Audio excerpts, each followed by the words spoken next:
नमस्कार जय जगन्नाथ शुभ सकाळ आज हूँ सेप्टेम्बर 3 तारिख बुधवार प्रथम खबर राजधानी रे प्रतिष्ठा हेब डपलर राडार सिस्टम सूचना देले राजस्व मंत्री राजधानी रे प्रतिष्ठा हेब डपलर राडार सिस्टम एने सूचना देइछन्ति राजस्व मंत्री सुरेश पुजारी खूब शीघ्र बालेश्वर संबलपुर राडार सिस्टम कार्यक्षम हेब भित्तिभूमि कार्य सरिछि खूब कम दिन रे कार्यक्षम हेब जहा द्वारा पाणीपागर निखुण आकलन करा जाय परिबो बोली राजस्व मंत्री कहछन्ति। परवर्ती खबर आईटी कंपनी पूजा भेटी विशेष अधिकांश कर्मचारी दरमा 5 रु 7% वृद्धि करछि सेहीपरि भल काम करथिबा कर्मचारी दरमा 10% वृद्धि करा जायछि। देशर सर्वबृहत IT company Tata consultancy service TCS तार कर्मचारी मानकु पूजा पूर्वरु खुशी खबर देछि। कंपनी सेप्टेम्बर 1 रु कर्मचारी मानकु इंक्रीमेंट चिठी पठाइबा आरंभ करछि। कंपनी अधिकांश कर्मचारी दरमा 5 रु 7% वृद्धि करछि सेहीपरि कार्य रे भल प्रदर्शन करथिबा कर्मचारी मानकु मध्ये 10% इंक्रीमेंट दिया जायछि। परवर्ती खबर निर्वाचन पूर्व निर्वाचन कमिशन को बड़ निष्पत्ति बिहार एसआई पर प्रत्येक भोटर को मिलिबो नूतन भोटर परिचय पत्र।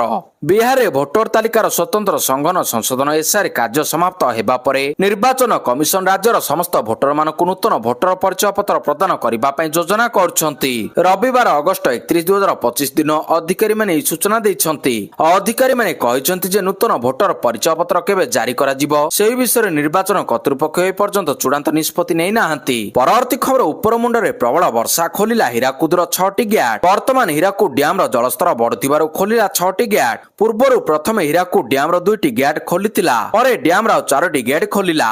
2टी गेट खोला थिबा बेले जलभंडार जलस्तर 626.37 फुट रहितिला। प्रति सेकेंड रे जलभंडार को प्रवेश करुतिला 74.472 क्यूसेक जल। अन्य बडे राज्य रे कोनोसी नदी रे बन्या परिस्थिति नाही बोली कहिसंती सर्वोच्च जंत्री। रेकर्ड होइतिबा वर्षा कारणरु विभिन्न नदी रे जलस्तर वृद्धि पाइछि या स्पष्ट करछंती जल संपद विभाग सर्वोच्च जंत्री चंद्रशेखर पाढ़ी। परवर्ती खबर श्रीमंदिर पतितपावन बाना उपरे बसिला चिल पुरी श्रीमंदिर रे मंगलवार एक भिन्न घटना देखा मिली। श्रीमंदिर नीलचक्र उपरे हठात एक चिल बसिथिबा देखा जायतिला। पतितपावन बाना उपरे चिलटी बसिथिला। दीर्घ समय धरि नीलचक्र उपरे चिलटी बसिबा परे सेठारु उडी जायतिला। बड़दांडरे लोके एकाठी होई चिलटी बसिथिबार दृश्य देखिबा सह केई मोबाइल रे मध्ये फोटो वीडियो करथिले। परवर्ती खबर छत्तीस निजोग बैठक शेष चंद्रग्रहण नीति निर्घंट को अनुमोदन आसंता 7 सेप्टेम्बर रविवार चंद्रग्रहण उपलक्षे श्रीमंदिर रे नीति निर्घंट स्थिर छत्तीस निजोग बैठक रे निष्पत्ति निया जायछि। ग्रहण नीति अनुसार शनिवार रात्र 2टारु फिटिबो द्वार 2:40 रे मंगल आरती बढ़ी अन्य नीतिकांति हेबो। दिन 12:30 सुधा समस्त नीतिकांति अनुष्ठित हेबो। बैठक पर पुरी जिलापाल दिव्यज्योति परिडा ने सूचना दैछन्ति। पुरी श्रीमंदिर परंपरा अनुसार ग्रहण समय मंदिर रे समस्त नीतिकांति बंद रहिबो एवं सर्वमुख्य परे आवश्यक पूजार्चना करा जिवो। एई ग्रहण ओडिशा समेत भारतर अन्य अंचल रे दृश्यमान हेबा सह एहार धार्मिक और ज्योतिषीय महत्व रहिछि। श्रीमंदिर प्रशासन और सेवायत माने नीति पालन पई प्रस्तुति आरंभ करछन्ति। सेहीपरि धारी दर्शन पई किबळी प्रस्तुति हेबो से नि आलोचना होइछि। परीक्षामूलक भाव प्रथमे धारी दर्शन हेब समस्त निजोग सहित एने आलोचना होइछि। परिचालना कमिटी बैठक रे विस्तृत आलोचना करा जिवो। महाप्रभु पूजा दर्शन नारे ऑनलाइन रे फेक वेबसाइट खोलतिबा संस्था विरुद्ध रे दृढ़ कार्यानुष्ठान निया जिवो। श्रीमंदिर प्रशासन पक्षरु एने पुलिस आलोचना करा जायछि। एने पुरी जिलापाल दिव्यज्योति परिडा सूचना दैछन्ति। परवर्ती खबर सेमिकन इंडिया 2025 मोदी हाथ रे देशर प्रथम चिप विक्रम 3201 मंगलवार सेमिकन इंडिया 2025 रे केंद्र इलेक्ट्रोनिक्स एवं आईटी मंत्री अश्विनी वैष्णव प्रथम स्वदेशी चिप को प्रधानमंत्री नरेंद्र मोदी को हस्तांतर करछन्ति। भारत उपरे अमेरिकार शुल्क लागू परे एबे स्वदेशी उपरे गुरुत्वारोप करुछि देश। Make in India Bhokaal for local को आपणेबा पई खोद प्रधानमंत्री मोदी देशवासी को आह्वान दैछन्ति। एहारी भितरे चिप विप्लव रे भारत एक बड़ पदक्षेप नेछि। भारत प्रथम मेक इन इंडिया प्रोसेसर एवं परीक्षण चिप प्रस्तुत करिछि। परवर्ती खबर सारा राज्य रे प्रबल वर्षा संभावना 4 जिला को रेड वार्निंग जारी। आज जाए 4टी जिला को प्रबल और अति प्रबल वर्षा ने रेड वार्निंग जारी करछि पाणीपाग विभाग। से जिला गुड़िक होछि देवगढ़ संबलपुर सुंदरगढ़ झारसुगुड़ा सेहीपरि पुरी खोर्धा केन्दुझर ढेंकानाल अनुगुल कटक कोरापुट नवरंगपुर को मध्य ऑरेंज वार्निंग जारी करा जायछि। उत्तर पश्चिम बंगोपसागर लघुचाप क्षेत्र सृष्टि होइछि फल सारा राज्य में मेघुआ पाग सांगकु वर्षा हेउतिबा जणा पड़िछि। सक्रिय घूर्णिबल प्रभाव रे लघुचाप सृष्टि होइछि। आगामी 24 घंटा मध्य आउरी घनीभूत हेबा संभावना रहितिबा पाणी ପାଣିପାଗ ବିଭାଗ ପକ୍ଷରୁ ସୂଚନା ଦିଆଯାଇଛି। ଏହାର ପ୍ରଭାବରେ ପ୍ରବଳରୁ ଅତି ପ୍ରବଳ ବର୍ଷା ହେବ ବୋଲି ପୂର୍ବାନୁମାନ କରାଯାଉଛି। ପରବର୍ତ୍ତୀ ଖବର, ଅଣଛାତ୍ରଙ୍କୁ ହଷ୍ଟେଲ ଖାଲି କରିବା ପାଇଁ ନିର୍ଦ୍ଦେଶ। ଉତ୍କଳ ବିଶ୍ୱବିଦ୍ୟାଳୟ କର୍ତ୍ତୃପକ୍ଷ ଅନଧିକୃତ ଭାବରେ ହଷ୍ଟେଲ ରୁମରେ ରହୁଥିବା ଅଣଛାତ୍ରଙ୍କୁ ସେପ୍ଟେମ୍ବର 4 ସୁଦ୍ଧା ଖାଲି କରିବା ପାଇଁ ନିର୍ଦ୍ଦେଶ ଦେଇଛନ୍ତି। ବିଶ୍ୱବିଦ୍ୟାଳୟର ୱାର୍ଡେନ ଏହି ସମ୍ପର୍କରେ ସୋମବାର ଏକ ବିଜ୍ଞପ୍ତି ଜାରି କରି ଚେତାବନୀ ଦେଇଛନ୍ତି ଯେ ନିର୍ଦ୍ଦେଶ ଅମାନ୍ୟ କଲେ କଠୋର କାର୍ଯ୍ୟାନୁଷ୍ଠାନ ନିଆଯିବ। ବିଜ୍ଞପ୍ତିରେ କୁହାଯାଇଛି, ଅନଧିକୃତ ଭାବରେ ହଷ୍ଟେଲ ରୁମରେ ରହୁଥିବା ସମସ୍ତ ଅଣଛାତ୍ରଙ୍କୁ ସେପ୍ଟେମ୍ବର 4 ସୁଦ୍ଧା ରୁମ୍ ଖାଲି କରିବାକୁ ପଡ଼ିବ। ପରବର୍ତ୍ତୀ ଖବର, ଟିଇଟି ରାୟ ତର୍ଜମା କରିବେ ସରକାର। ସୁପ୍ରିମକୋର୍ଟଙ୍କ ଟିଇଟି ରାୟକୁ ନେଇ ବିଦ୍ୟାଳୟ ଗଣଶିକ୍ଷା ମନ୍ତ୍ରୀଙ୍କ ପ୍ରତିକ୍ରିୟା। ରାଜ୍ୟ ସରକାର ଏହାକୁ ତର୍ଜମା କରିବେ କହିଲେ ମନ୍ତ୍ରୀ ନିତ୍ୟାନନ୍ଦ ଗଣ୍ଡ। ଶିକ୍ଷକଙ୍କ ସ୍ୱାର୍ଥକୁ ମଧ୍ୟ ଦେଖିବାର ଆବଶ୍ୟକତା ରହିଛି ବୋଲି କହିଛନ୍ତି ମନ୍ତ୍ରୀ। ସବୁ ଦିଗକୁ ବିଚାର କରିବା ସହ ଶିକ୍ଷକଙ୍କ ସ୍ୱାର୍ଥକୁ ଗୁରୁତ୍ୱ ଦିଆଯିବ। ପରବର୍ତ୍ତୀ ଖବର, ଟି20 କ୍ରିକେଟରୁ ସନ୍ନ୍ୟାସ ନେଲେ ଅଷ୍ଟ୍ରେଲିଆର ବେଷ୍ଟ ପେସର। କଙ୍ଗାରୁ ଟିମ୍ରେ କ୍ରିକେଟରୁ ସରିଲା ଷ୍ଟାର୍କ ଯୁଗ।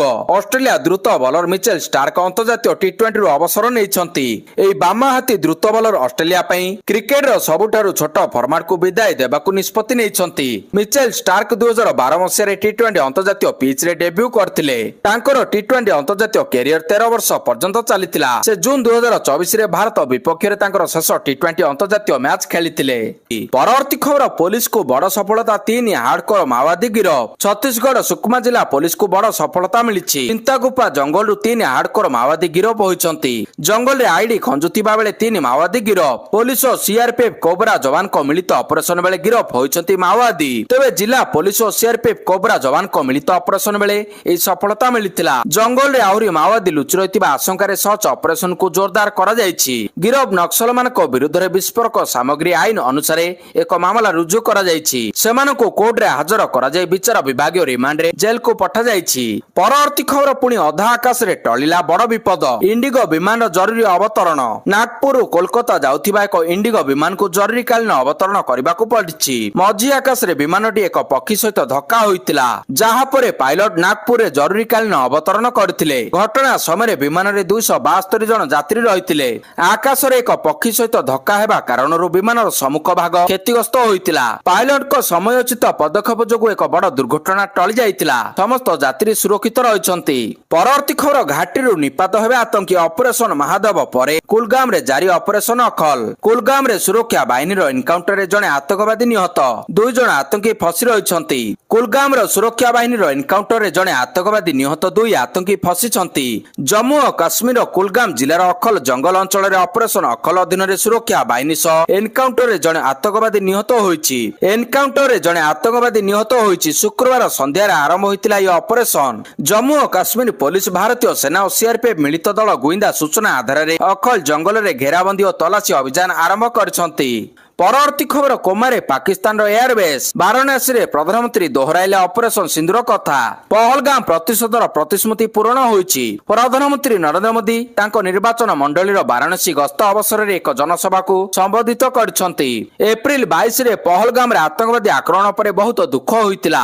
ଆକ୍ରମଣରେ 26 ନିରୀହ ଲୋକଙ୍କର ଜୀବନ ମଧ୍ୟ ଯାଇଥିଲା। ଏଭଳି ଦୁଃଖକୁ ସହିବା ପାଇଁ ଶକ୍ତି ଦେବା ପାଇଁ ମୁଁ ବାବା ବିଶ୍ୱନାଥଙ୍କୁ ପ୍ରାର୍ଥନା କରୁଥିଲି। ଅପରେସନ ସିନ୍ଦୁର କାଶୀର ବାବା ବିଶ୍ୱନାଥଙ୍କୁ ସମର୍ପିତ ଥିଲା।